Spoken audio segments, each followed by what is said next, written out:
In this video, we're going to be looking at how to use the sine rule. So whenever we use the sine rule, we always have to make sure that we're dealing with a non-right angle triangle. And whenever we draw a non-right angle triangle, the sides will be given a lowercase letter, like A, B, and C. And the opposite to each of these sides, the opposite angle to each of these sides will be given a capital letter. So this angle here will be given the capital letter A, since it's opposite the lowercase letter a, and lowercase b will be given a capital B for the opposite angle, and capital C, and I'm going to make it very big like that. So the sine rule pretty much says the sine of A degrees divided by the side length of A is the same as the sine of capital B degrees divided by lowercase letter b, and that is equal to the sine of C degrees divided by the side length of C. And the same thing applies for the reciprocals of each of these. The side length divided by the sine of A is the same as the side length of B divided by the sine of B, and that's equal to the side length of C divided by the sine of C degrees. So this is what the sine rule is fundamentally. So let's have a look at this example here. Our goal is to find the value of theta. And whenever we want to use the sine rule, we must ensure that we have at least one pair of known opposite side and angle. So because this angle here is the opposite to this side, we know that we have one pair of known opposite side and opposite angles. So if we don't have this information, we cannot use the sine rule. But since we do, all we can say is the sine of 42 degrees is the same as the side length of its opposite side, which is 9.4 centimeters. And that's the same thing as the sine of theta divided by 8.3 centimeters, because that is the opposite side length of the theta. So now we have one equation and we have theta as the unknown variable. So if I wanted to solve for theta, I'm going to times both sides by 8.3. So that would give me 8.3 sine of 42 degrees divided by 9.4 centimeters.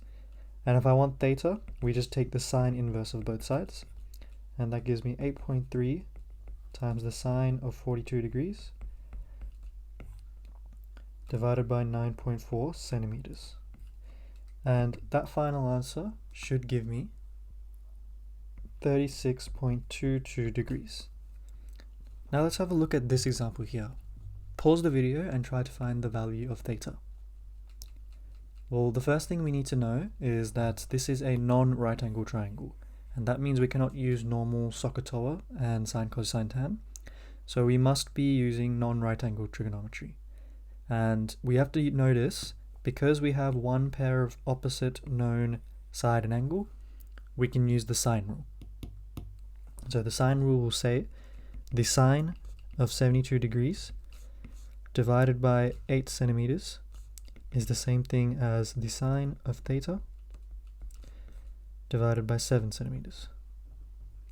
Now if I want to solve for theta, I can use either my graphic calculator or we can do it by hand. And if I do it by hand, I can rearrange this to say that theta equals to the sine inverse of 7 times sine 72 divided by 8. And that answer should give me 56.32 degrees. Now let's have a look at this question here. Notice that we have the side length missing this time. The first thing we have to recognize is, can we use the sine rule? Well, do we have a pair of opposite known angles and sides? So we have 10 here, but we don't have its opposite angle, so that pair doesn't work. And we have x here, but its opposite angle is known, but x itself is not known. So because we don't have a pair of opposite angle and known sides, we cannot use the sine rule. However, I can work out this third angle inside here by simply recognizing that the sum of the interior angles of a triangle add to 180, and that means this missing angle here is simply 60 degrees.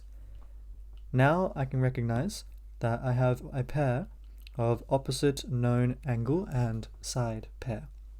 So now I can use the sine rule. Pause the video and give this a go. Okay, so whenever we're solving for a side, we always make the side on the numerator of our fractions. So before I used to have the sine on the numerator, now I'm going to have the sine on the denominator. So 10 divided by the sine of 60 degrees is the same as x divided by the sine of 50 degrees. And if I solve for x, it's just as simple as timesing both sides by sine of 50.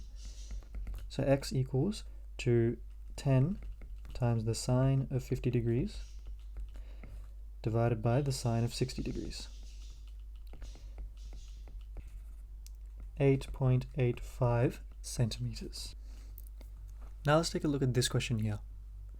We're going to try and find the height of this triangle given the information in the question. You may need more steps than just the sine rule, so pause the video and have a go. Okay, so in order to work out the height of this triangle, I'm just going to let that equal to x, just to make my algebra a little bit more simple. So the first thing I notice is that I can find out this angle here, the missing angle, simply because I know the angle of a straight line is 180 degrees. So this green angle here will just be 180 minus 46.2 degrees, which is 133.8 degrees. Next, I can use that to work out this missing angle here, because the interior angles of a triangle sum to 180. So if I do 180 minus this angle minus away this angle, that'll give me 18.6 degrees. And lastly, I can work out this angle here by realizing that the angles inside this triangle also have to add up to 180. So I'm doing 180 minus 90 minus 46.2, and that should be 43.8 degrees. So now I have all the interior angles of this triangle. So the next thing I can do is I can work out the hypotenuse of this triangle. And the reason I'm trying to work out the hypotenuse of that triangle is because I want at least one side length of this triangle here, because that's the only way I can work out what x is. So to work out this missing side length here, I'm going to label it as y. I'm going to label that side as y. So how can we work out that hypotenuse length? Can we use the sine rule? Well, yes, we can use the sine rule, because we have inside of this non-right angle triangle, remember it must always be a non-right angle, we have one pair of known opposite side and angle pairs. So because we have that, we can generate a sine rule equation. We can say that 34 divided by the sine of 18.6 is equal to y divided by the sine of 27.6 degrees. And the reason I have the side length on the top is because I can simply solve this by timesing both sides by sine of 27.6.